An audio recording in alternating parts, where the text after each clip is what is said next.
Fakultas Kedokteran Universitas Negeri Gorontalo, Kabinet Cakraditya. Podcast Suara Kasrat selalu menjadi wadah yang paling penting untuk kita mahasiswa FK dalam berbincang, berdiskusi mengenai kegalauan, keresahan, bahkan akan mendapatkan insight bagi penonton setia podcast Suara Kasrat. Dan di episode kali ini kita mengangkat sebuah topik yang sangat penting, yaitu quarter life crisis versi anak FK, antara kegalauan, ketakutan, dan pencarian arah hidup, yang mana topik ini sangat berhubungan dengan anak FK.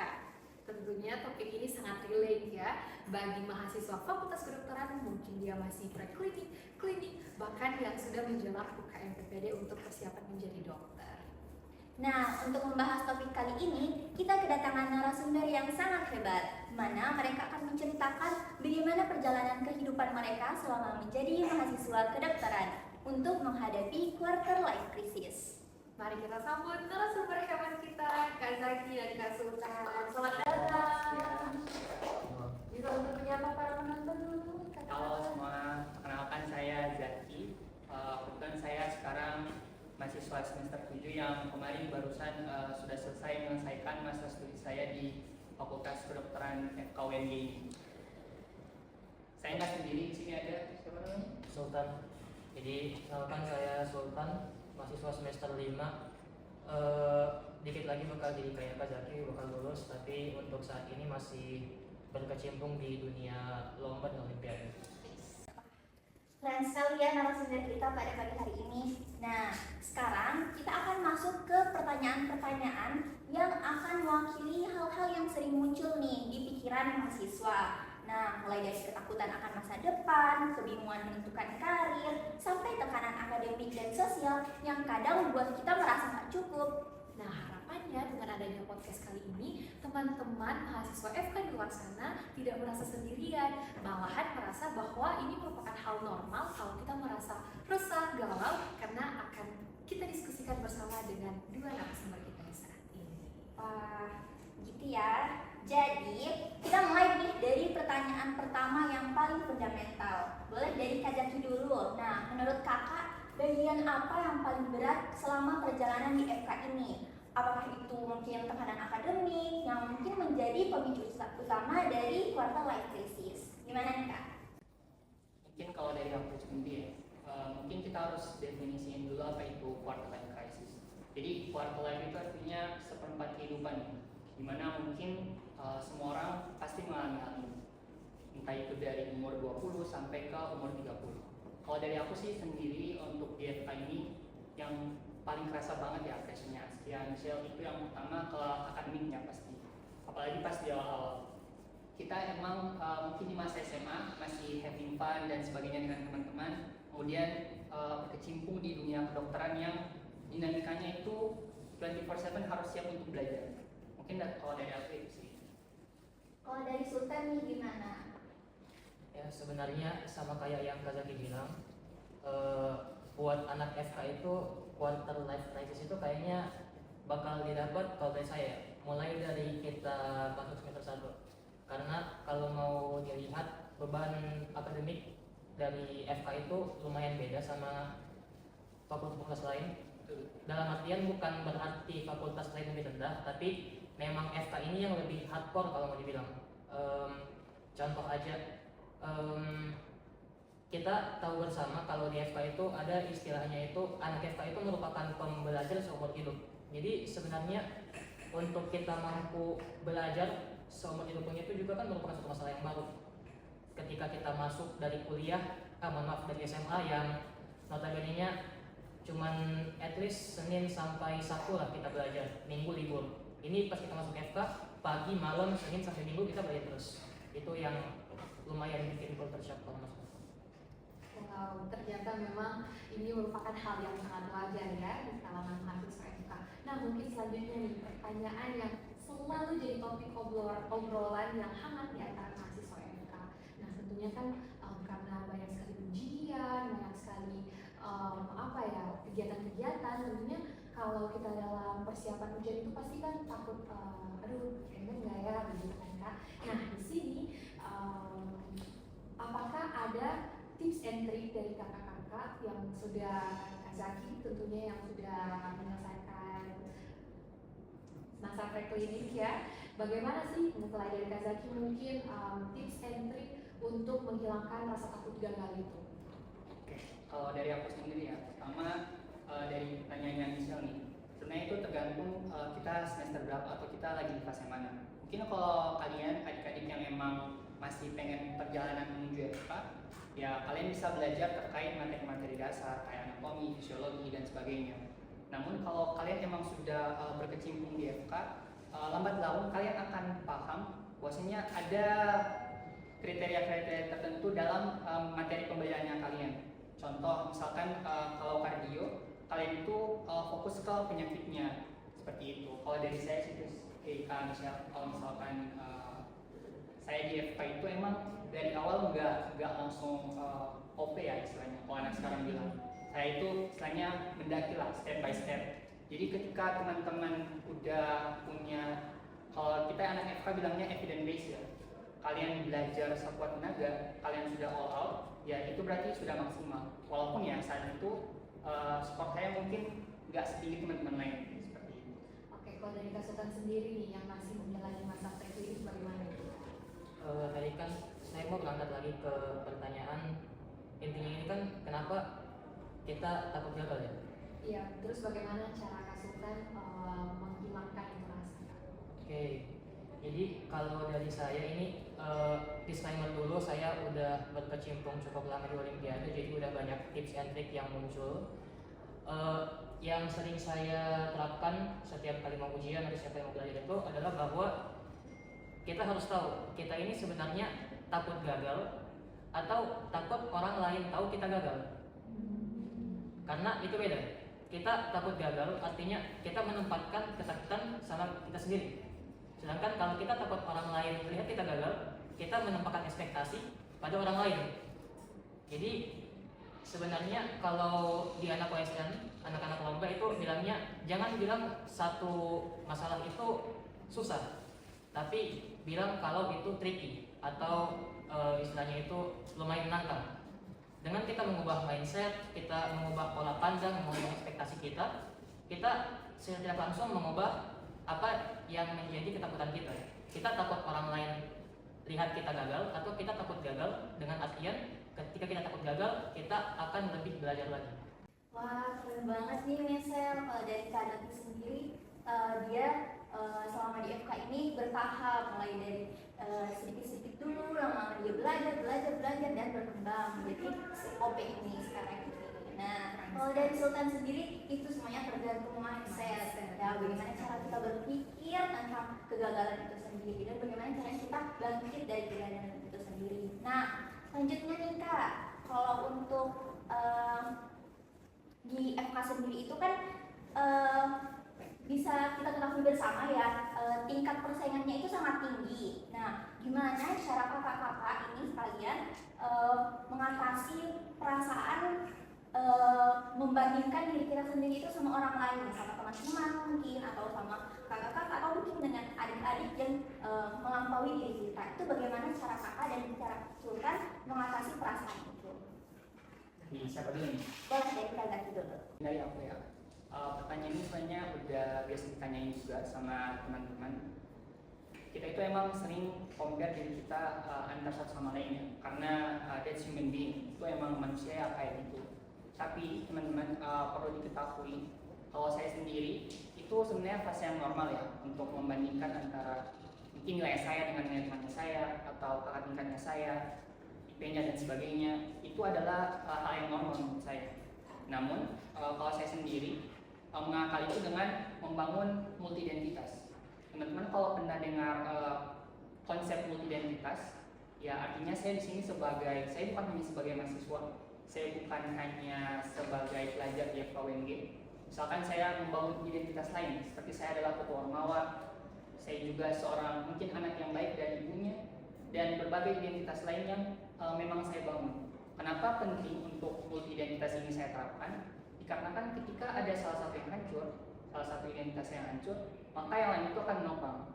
Jadi kayak seperti itulah untuk pentingnya multi identitas bagi saya.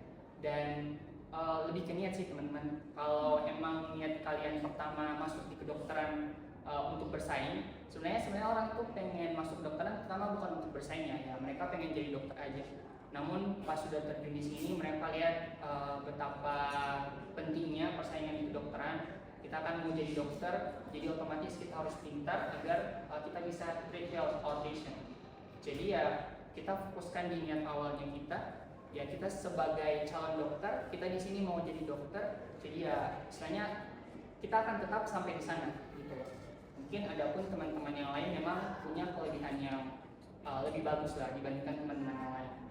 Saya juga suka ikut lomba kayak Sultan, namun nggak lama sebelum ini saya emang orangnya lebih fokus ke pengabdian masyarakat. Namun setelah diajak sama dosen dan sebagainya itu saya mulai tertarik dengan ikut-ikut lomba. Mungkin beda halnya sama Sultan ya. Kalau Sultan lebih ke lomba intelektual, kalau saya lebih suka yang kayak presentasi, buat essay, terus kayak istilahnya tampil di depan umum lah seperti itu. Mungkin kalau dari aku itu sih. Kalau dari Sultan gimana? Terkait companion ya,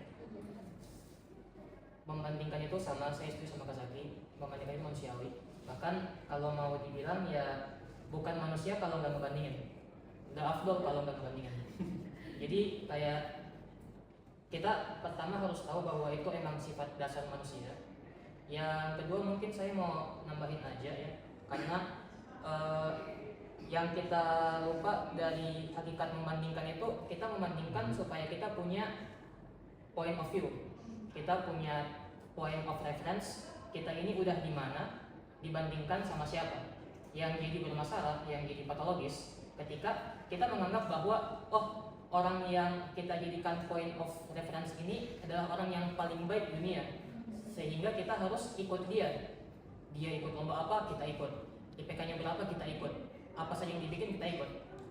Itu kan sama saja dengan menghapus diri kita sebagai kita. Dalam artian kamu itu punya potensi sendiri, dia punya potensi sendiri. Kalau kamu berusaha ngikutin orang, kamu bukan kamu lagi. Jadi kembali aja, kamu itu spesial. Karena kamu spesial, lakukan hal yang menurut kamu spesial dan menjadi spesial tanpa mengikuti orang lain. Luar biasa sekali jawaban dari Kak Zaki dan Kak Sultan ya.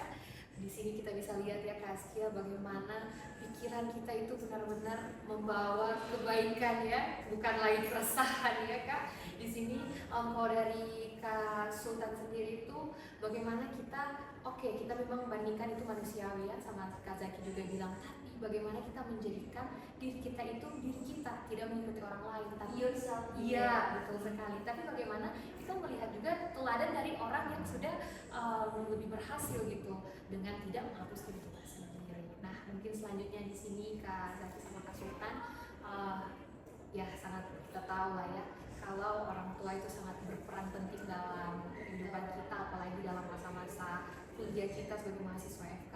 Nah pertanyaan di sini nih Kak, bagaimana sih cara kita mengikuti ekspektasi orang tua, atau bagaimana cara kita itu bukan lebih mengikuti ekspektasi orang tua tapi tetap melakukan apa yang seharusnya kita lakukan tanpa tidak menyakiti ekspektasi orang tua kita, seperti itu. Boleh dari kata kita. Oh, saya lagi ya. Mungkin kalau dari saya terus terang ya, untuk saya pribadi mungkin saya punya privilege ya, orang tua saya itu nggak pernah nuntut saya harus jadi yang terbaik ya. Kalau di pure-nya saya, nggak tahu kalau Sultan gimana ya. Cuman kalau saya pribadi, orang tuanya saya itu mungkin ada ya fase di awal-awal saya itu masih istilahnya seperti yang saya katakan tadi, masih meraba-raba lah istilahnya. Di situ saya sempat curhat tentang keresahan saya, tapi orang tua saya bilang kalau misalkan ya yang penting sehat, yang penting panjang umur dan sebagainya. Karena mungkin yang teman-teman lihat adalah yang sekarang gitu, kita nggak pernah mikir kedepannya nanti bagaimana. Dan orang tua itu pasti mereka kan mau yang terbaik ya untuk anaknya. Dan menurut saya untuk punya orang tua yang support itu sangat amat mendukung sih di lingkungan FK ini. Jadi shout out to my mom and dad. Boleh dari Sultan. Boleh pertanyaannya. Jadi seperti ini Kak, kan orang tua itu sangat berperan penting lah di kehidupan kita kan, khususnya dalam menjalani kehidupan di FK ini.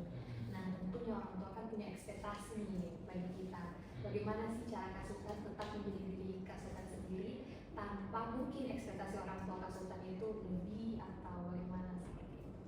Oke, jadi mungkin saya sedikit bicara ekonomi. Jadi ada yang namanya itu teori ekspektasi, di mana kalau ada dua manusia yang dipertemukan dengan transaksional, dalam artian saya kuliah, mama bayar UKT, mama mau kamu gini, kamu harus ikut. Nah itu ekspektasi. Nah yang jadi permasalahan, saya kadang-kadang kan nggak mau gitu. Nah jadi kembali lagi ke negosiasi. Gimana caranya supaya saya, mama saya, mungkin papa saya, mungkin kakek saya, mungkin om saya punya ekspektasi yang at least ada di level yang sama. Dalam artian kayak, oh nak, mama mau hari ini kamu belajar 50 buku, pokoknya tahun depan kamu IPK 4,0 titik. Nah itu kan tinggi banget. Sedangkan saya di sini sebagai seubrik manusia yang belajar pun kadang-kadang lumayan sulit karena saya ADHD, dan di sisi lain juga banyak ormawa. Jadi gimana caranya kita mempertemukan ekspektasi antara orang tua yang maunya A dan kita yang siapnya B. Jadi kalau dari saya lebih ke gimana kita negosiasi aja supaya ekspektasi orang tua nggak dalam artian saya nggak mau ikut, tapi dari kita sendiri juga dalam artian saya harus bisa mengikuti ekspektasi orang tua saya, nggak perlu kayak gitu. Jadi apa ya, buatlah ekspektasi kamu dan orang tua kamu, atau istilahnya itu patron, orang yang percaya pada kamu, itu ada di level yang sama. Wah, benar banget nih misal kalau dari Kak Zaki itu benar banget sih, orang tua itu memiliki peran penting selama hidup kita dari kita lahir sampai detik ini. Nah, terus dari Sultan juga benar banget itu kita nggak boleh menjadikan ekspektasi itu patokan, tapi kita juga harus Realistis. ya harus realistis juga. Keren banget ya misal. Nah selanjutnya nih, gimana dari Kak Zaki dan Sultan? Kan biasanya mahasiswa kedokteran itu gak semuanya mau jadi melanjutkan karir menjadi dokter spesialis. Nah bisa kita lihat sekarang juga ada beberapa orang yang kuliah kedokteran tapi bisa jadi influencer atau bisa jadi pejabat mungkin seperti itu. Nah, gimana dari perspektif Kak Zaki dan Sultan cara menentukan arah karir ketika kita itu belum yakin mau jadi spesialis, mau lanjut spesialis? Apakah tetap jadi dokter umum saja atau bisa mempertimbangkan jalur-jalur non klinik tadi gitu? Gimana nih, boleh dari Sultan dulu?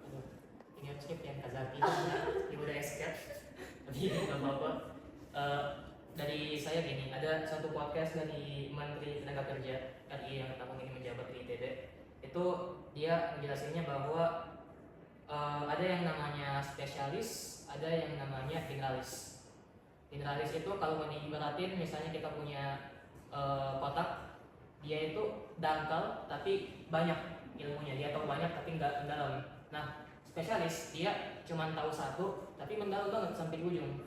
Nah, mengingat sekarang ini udah ya canggih lah, AI dan segala macamnya, perkembangan teknologi yang kadang-kadang kita pun nggak ikutnya, apalagi menjadikan kedokteran itu bukan cuman gue pakai stetoskop, gue dengan pasien kasih obat pulang, enggak.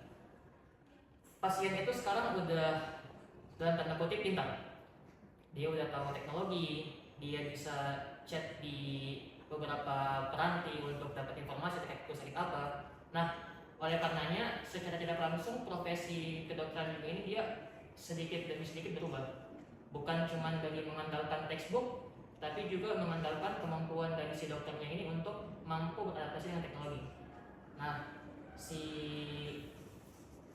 ada satu filosofi yang dikembangin sama Singapura. Itu kalau kita ngikut ya, itu istilahnya kembangkan spesialis kalian dalam bentuk P yang 3,14. Nah, dalam artian kita harus tahu banyak hal sebagai seorang generalis, tapi at least kita harus punya 2 spesialis. Kalau diibaratkan sebagai dokter, kita nggak boleh cuma jadi dokter yang gua tahu banget nih soal penyakit dalam, atau gua tahu banget nih soal bedah, tapi nggak tahu soal teknologi. Dalam artian dia jadi kudet. Ketika kita jadi kudet dengan pengetahuan, sedangkan sekarang aja ini kan namanya era teknologi, sehingga mengakibatkan bahwa intinya orang yang kudet itu kadang-kadang ketinggalan info, kadang-kadang ini, kadang-kadang itu, sehingga lebih menguntungkan kalau kita punya spesialis yang dua tadi, ditambah dengan ilmu yang banyak dibandingkan kita cuma jadi seorang spesialis saja. Bahkan kalau mau dikembangin lagi, ada namanya itu filosofi M. M itu kita punya dua spesialis, tapi kita punya generalis yang bercabang menjadi spesialis ketiga.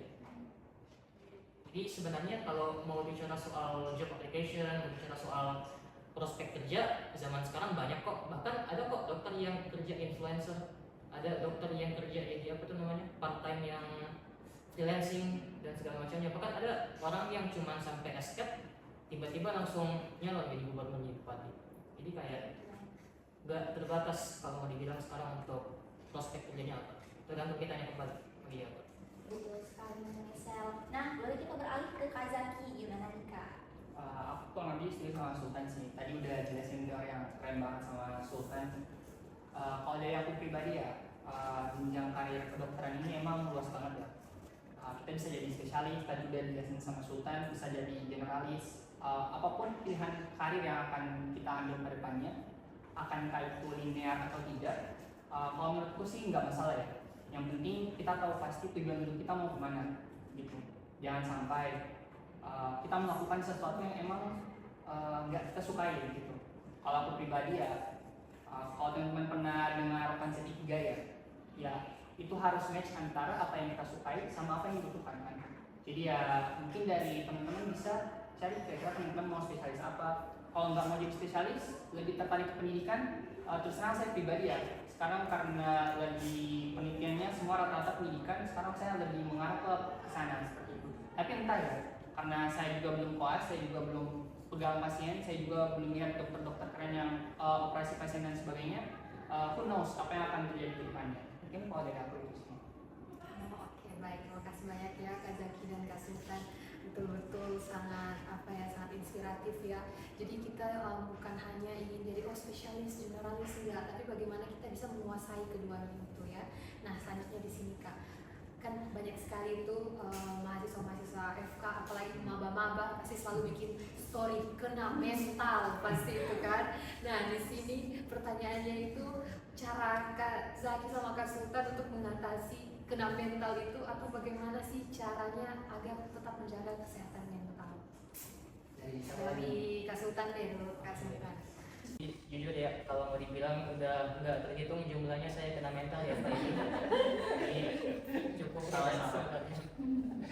Cuman bedanya saya nggak ngepost. Jadi konsumsi pribadi aja udah, malu-maluin sebenarnya kena mental itu.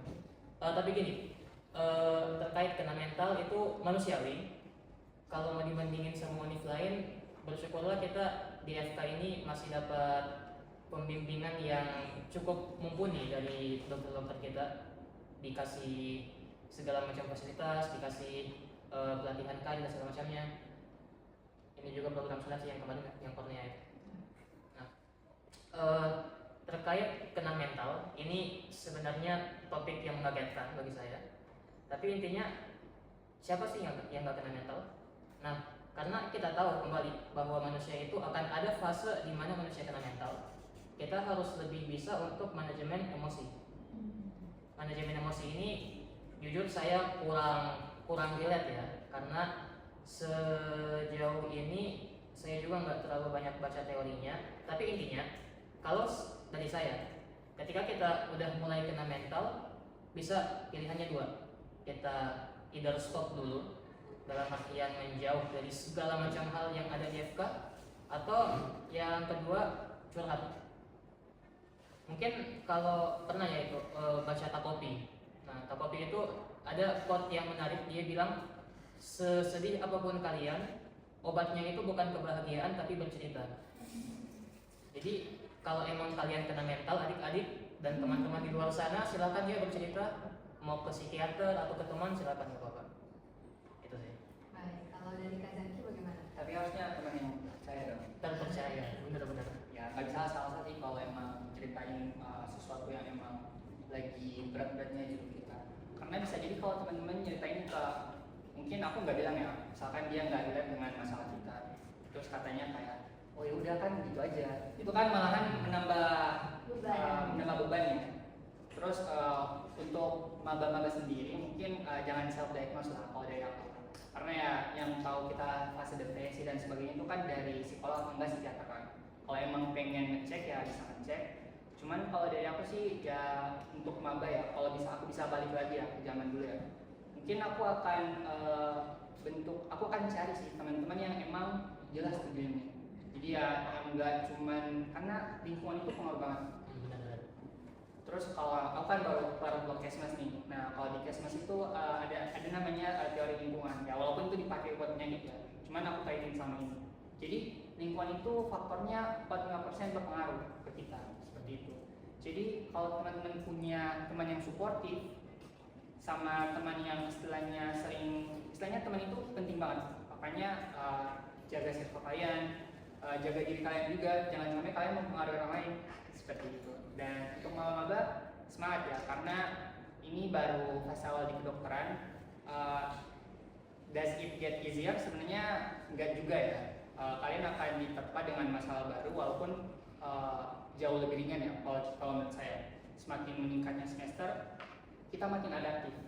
Karena mungkin Shin Sultan juga suka baca neurologi ya. Jadi di otaknya kita itu kan ada namanya neuroplastisitas otak, di mana kita itu akan berkembang seiring berjalannya zaman. Jadi maupun sesusah apapun hal itu, pasti otak kita akan istilahnya nangkep nih.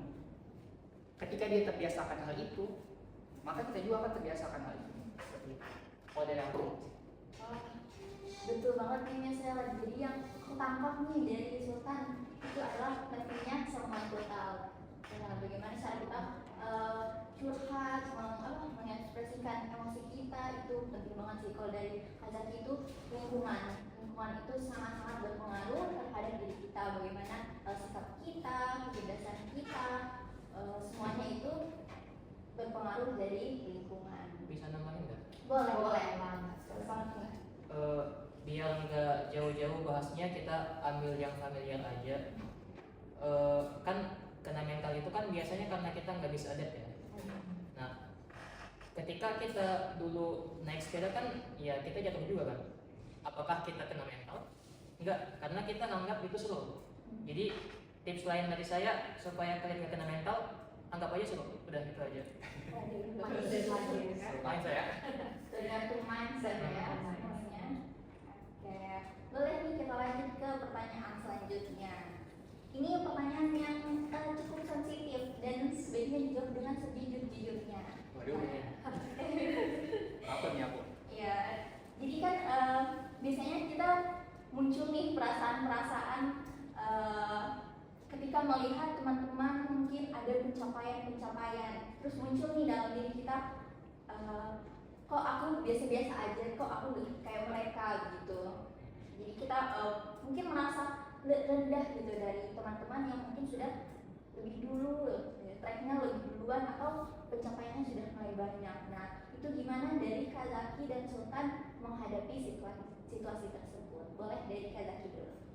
Kalau dari aku lagi ya, mungkin aku sendiri ya belakangan ini alhamdulillah dapat prestasi yang alhamdulillah juga membanggakan bagi diriku sama orang-orang di sekitar pula.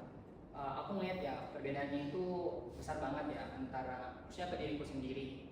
Cuman sebelum aku dapetin segala prestasi yang aku punya, aku selalu nanamin mindset ya. Either without my prestasi, dengan adanya prestasiku ya aku tetap aku gitu loh. Aku tetap berkecimpung di dunia kedokteran karena orang sekarang biasa gitu ya, maksudnya ngejarnya validasi kan. Mereka bukan ngejar prestasinya, mereka mau juara satu itu bukan karena juara satunya, bukan ilmu yang dia dapetin dari situ. Bahkan teman-temanku juga ya pada lomba-lomba buat belajar keras itu, terus aku nanyain kayak ya mereka nggak mau belajar, mereka nggak mau merasa malu di society karena ya zaman sekarang ya emang keras sih jujur. Kita kalau dibandingin zaman dulu ya, zaman dulu itu kan emang ada zaman purba itu banyak harimau dan sebagainya. Tapi zaman sekarang kita kan udah istilahnya feel free ya. Jadi kita seolah-olah mengancam diri kita sendiri gitu. Jadi kalau aku nanamin mindset ini jauh sebelum prestasi-prestasiku. Mungkin beda ya kayak Sultan. Kalau Sultan ini emang udah dari lama ya berkecimpung di dunia olimpiade. Kalau dari aku nanamin mindset itu dulu. Sama ya sisanya mengalir seperti itu. Jadi kalau kalau teman-teman udah punya mindset, kalian udah merasa udah kenali diri kalian sendiri, maka kalian akan dapatkan prestasi-prestasi yang mungkin kalian pikir kan gak bakal kalian dapat. Gitu sih kalau aku. Ya Aisyah. Keren banget. Boleh nih dari Sultan gimana? Mungkin saya buka dengan quotes dulu ya. Boleh. Rendah hati boleh, rendah diri jangan. Asik. Jadi artiannya itu semua orang itu pasti punya kadarnya masing-masing. Karena kalau di biologi itu, di ekologi ya, ilmu lingkungan. Tadi kan kata kita ilmu lingkungan, saya ilmu lingkungan. Nah, ilmu lingkungan itu ada namanya relung alias niche. Nah, orang-orang itu nggak bisa kalau seandainya ada dua orang menempati niche yang sama. Mereka pasti bakal berkompetisi.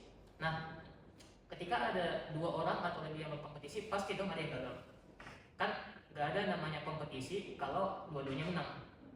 Nah, di sini muncullah satu simpulan bahwa gagal, kompetisi, membandingkan, dan hal-hal yang mengikutinya itu manusiawi, bahkan kalau bisa dibilang alami. Oleh karenanya, kalau emang kalian ngerasa bahwa kalian ini banyak membandingkan diri, kalian ini merasa bahwa aduh gua masih gagal, justru gagal itu investasi bagi kalian. Kalau kata Najwa Shihab, selagi kalian muda, banyak-banyakin gagal. Karena jangan sampai ketika kalian tua, kalian akan bawa gagalnya itu sebagai penyesalan. Jadi selagi kita masih umur 20-an, saya kan baru 20. Rezeki rahasia ya. Jadi banyak-banyakin aja kalau udah, daripada kita nyesel selama ini kita nggak nyoba, terus-terusan prokrastinasi, terus-terusan aku akan menjadi orang yang perfect sebelum dapat gelar ini, gelar kehormatan ini. Justru karena kita perfeksionis atau kita prokrastinator, itu yang bikin kita menghambat dari kesuksesan sebenarnya. Aku izin tambahin ya, punya Sultan. Tadi Sultan ngomongin tentang berbagai macam teorinya dia lah. Kalau dari aku sendiri sih, tadi Sultan sempat ngomong soal teori apa namanya tadi? Niche ya? Niche ya. Iya, niche dimana seorang itu punya domainnya masing-masing. Kalau aku juga, kita itu harus cari domain kita itu di mana, seperti itu. Kalian nggak bisa jago di semua hal, dan nggak ada yang perfect kan di dunia ini. Jadi kalian memang harus cari yang memang kalian suka, yang kalian good at it, sehingga bisa terciptalah prestasi-prestasi yang mungkin teman-teman nggak bisa bayangin. Ini sih. Karena semua orang startnya beda. Betul. Kita kan di FK nih, SMA-nya nggak tahu gimana, SMP nggak tahu gimana, SD nggak tahu gimana, orang tua nggak tahu gimana. Jadi kalau kita mau ngikut nih, ikut sama orang yang nggak tahu keluarganya mungkin pure blood, mungkin dia miliuner, miliarder, atau intinya punya privilege yang dari kita, ya tentu kita bakal start dari minus bahkan, bukan dari tempatnya dia. Jadi ketika kita mengikut orang, ya at least lihat lah mengikut yang mana kayak gitu. Cara soal gagal juga ya. Jadi semakin banyak teman-teman gagal ya. Jadi kumpulkanlah kegagalan teman-teman sehingga dia menjadi kesuksesan. Tadi Sultan sempat ngomong ya, jangan takut gagal kan. Aku juga ngerasain itu sih. Jadi every small step you take, sehingga ya kalau misalkan teman-teman udah pernah gagal dan kalian udah ngadapin fase itu, ya kalian gak bakal kaget. Ya istilahnya kalau kita nggak bisa mensyukuri yang sedikit, ya kita akan kaget kalau misalkan kita dapat yang lebih besar gitu. Jadi ya buat teman-teman banyak-banyak yang bersyukur ya. Jadi ini kesimpulannya bagaimana kita semua harus mengenali diri kita masing-masing, sehingga bagaimana kita harus menemukan kan apa ini sih aku jagonya di mana, ya kita bisa lebih mendalami. Terus kalau memang gagal, kita akan jadikan itu sebagai pembelajaran ke depan untuk meraih kesuksesan yang ternyata kita nggak pikir-pikir. Nah, mungkin selanjutnya di sini mungkin ini lebih relate ke Kazaki nih, karena kan sudah persiapan koas ya Kak. Nah, Kazaki kepikiran nggak kalau misalnya quarter life crisis itu bakalan lebih terasa saat koas gitu Kak? Terus kalaupun Kazaki terpikir itu, apakah ada hal-hal yang Kazaki bikin biar nggak overthinking gitu? Mungkin kalau dari aku sendiri ya, mungkin teman-teman juga udah dengar cerita tentang kakak kita udah koas, mungkin terus di internet dan sebagainya. Katanya itu emang fase yang menyeramkan ya kalau aku dengar cerita-ceritanya. Dan honestly kita nggak bisa melakukan apa-apa selain mempersiapkannya. Aku sekarang lagi mungkin nyiapin materi-materi yang bakal datang ke depannya. Terus sama pentingnya mentor sih. Kalau aku biasanya mentor. Jadi mungkin dari entah itu dari kakak yang udah koas atau bahkan sebelum masuk kuliah pun aku udah punya mentor ya. Jadi peran mentor itu sebenarnya sangat penting, Betul. terkhususnya bagi diriku sendiri ya.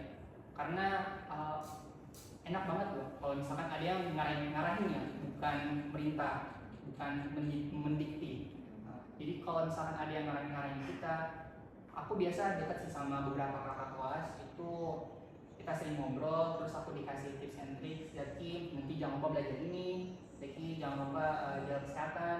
Dan mungkin ya teman-teman kalau punya akses lebih atau privilege lebih kenal ke dokter-dokter, mungkin bisa tanya, dok kira-kira apa sih yang biasa kelas-kelas lain itu salah mereka buatnya, gitu. Sehingga kita bisa meminimalisir kesalahan kita. Ya emang puas, sebenarnya aku nggak tahu sih kedepannya kayak gimana, tapi ya bismillah sekarang sementara nyiapin juga. Kalau dari Kak Sultan? Aduh, jauh ini ya. Tapi hubungin soal mentor dan mentor.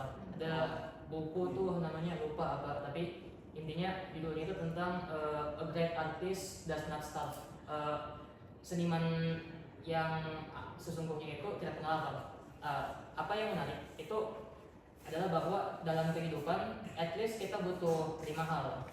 3 di antaranya itu, yang pertama inspirasi yang terus menerus direalisasikan, yang kedua itu mentor, sama kayak Kak tadi butuh banyak banget mentor.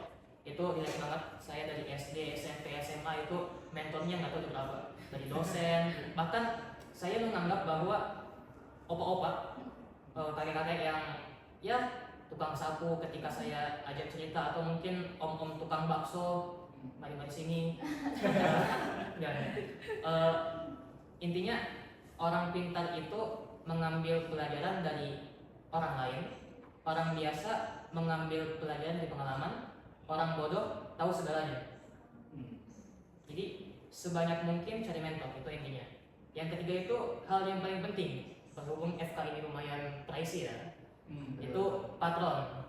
Patron itu dalam artian orang yang percaya sama kita, dan saking percayanya itu dia bakal menanggulangi apa yang kita butuhkan, ya hidup, makan, minum. Jadi kalau mau dibilang emak saya patron saya.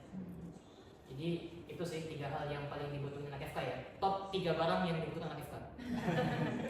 Dicatat ya. Nah, terima kasih banyak nih, sangat-sangat menginspirasi ya misal semua tips-tipsnya. Sekarang kita masuk ke pertanyaan terakhir. Nah, pertanyaan ini tentang bagaimana apa momen yang selama di perjalanan Kazaki dan Sultan di FK ini, momen emosional apa yang terjadi dan bagaimana itu membentuk diri Kazaki dan Sultan sekarang. Boleh disclaimer.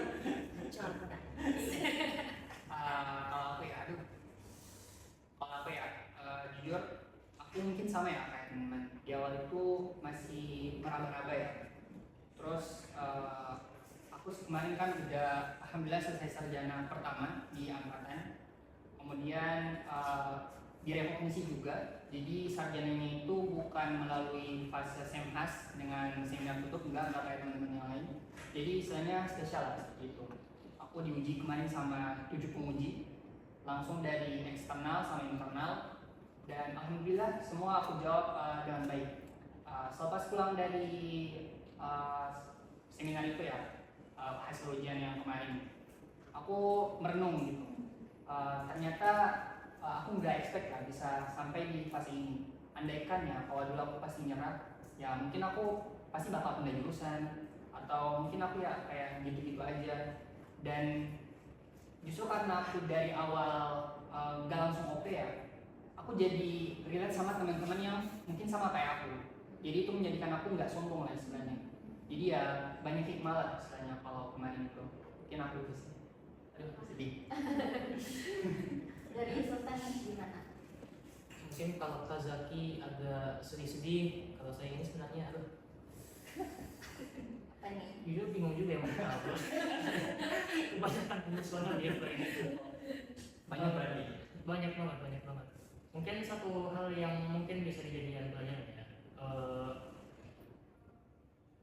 Berhubung dari background saya yang memang sedari dulu anak biologi, jadi anatomi fisiologi itu udah lumayan kenal lah kalau dipelajarin. Nah, hal yang bikin kena mental itu sejujurnya yang agak emosional ya ketika saya tetap biokimia. Karena biokimia itu wah, anak OSN aja bilang aduh biokimia. Jadi kayak bukan berarti biokimia nggak bagus, tapi saking susahnya biokimia itu sampai-sampai anak OSN pun sekelas anak OSN yang nasional itu bilangnya biokimia itu susah. Nah, momen yang saya dapatkan di FK itu adalah bertarung dengan ego sendiri. Karena seperti yang kita tahu kan, wah gua anak FK, gua anak biologi, masuk FK pasti bisa lah gitu. Tapi ketika bertemu dengan ilmu FK yang ternyata luas banget, asli luas banget, sampai-sampai itu, buku pun itu, ya Allah itu bejibun. Jadi kayak momen bertarung dengan ego itu satu hal yang paling emosional karena kita istilahnya itu kayak phoenix lah. Kita membakar apa yang sudah kita punya dahulu untuk terlahir sebagai orang baru yang kembali akan menjalani kehidupan selayaknya orang biasa. Jadi itu yang menurut saya cukup emosional karena mematikan ego itu ya lumayan sulit sebenarnya. Sangat menggugah hati ya jawaban dari Kak Zaki sama Kak Sultan. Nah mungkin di sini Kak, karena tadi kan sudah pertanyaan terakhir dari Kak Askia. Di sini apakah bisa nih Kak Zaki, Kak Sultan kasih pesan lah untuk mahasiswa FK di luar sana? Dari siapa lagi?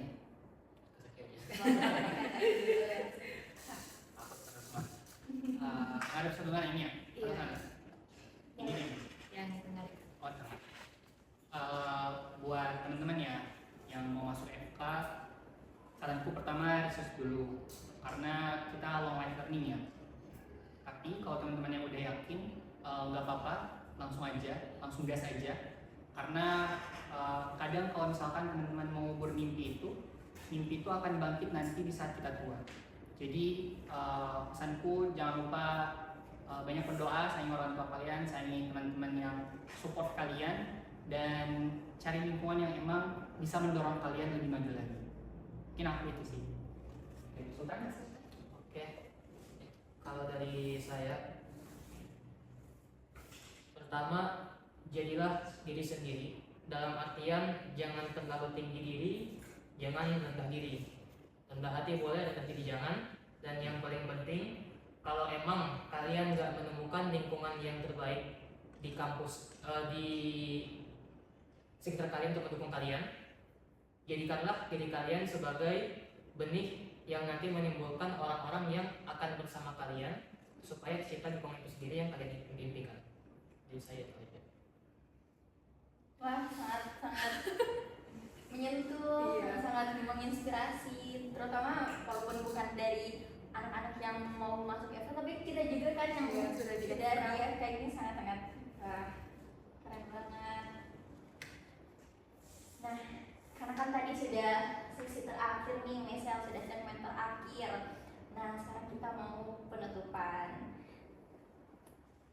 Luar biasa sekali diskusi kita pada sore hari ini. Banyak banget yang kita pelajari dari pengalaman-pengalaman hidup dari Kak Zaki dan Kak Sultan. Jadi quarter life crisis itu sangat nyata dan ada di depan mata kita. Wajar. Dan wajar. Tapi tenang saja, kita tidak sendirian. Banyak orang yang mengalami hal yang sama. Iya, semoga episode podcast Suara Kastrat kali ini menjadi inspirasi ya bagi teman-teman semua yang mungkin sekarang lagi galau, lagi resah, sedang mengalami fase quarter life crisis dalam kehidupannya. Nah, oleh karena itu di sini pesan terakhir nih dari Kak Sultan tadi bilang kan sudah banyak sekali inspirasi yang begitu luar biasa. Semoga teman-teman yang menonton podcast Suara Kastrat kali ini boleh mencerna dengan baik apa yang telah Kak Zaki dan Kak Sultan sampaikan hari ini. Terima kasih banyak kami Terima kasih ucapkan. udah undang-undang. Ya, terima kasih sudah menyempatkan waktunya, ceritanya, dan semua inspirasi-inspirasinya. Itu sangat-sangat berharga bagi kami dan penonton sekalian. Terima kasih banyak.